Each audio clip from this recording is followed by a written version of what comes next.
Kalau korang rasa rumah korang masih nampak kosong ataupun tak mewah, walaupun dah beli macam-macam decoration, mungkin korang buat salah yang ini. Yang pertama, terlalu banyak warna dalam satu ruang.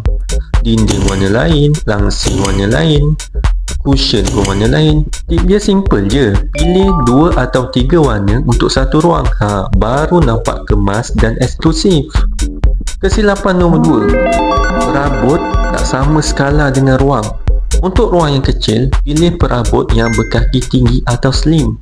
Kalau ruang yang luas, elakkanlah perabot yang terlalu minimal. Itu barulah kena. Kesilapan ketiga, tiada layering atau texture. Ramai fikir beli satu sofa dan satu kapet dah cukup. Padahal, ruang yang nampak mewah selalunya ada layering. Contoh ada cushion, ada throw blanket, ada kapet dan langsir. Semua tu ada tekstur dan peranan masing-masing. Okey, kalau nak lebih info berkaitan dekorasi rumah, boleh komen nak.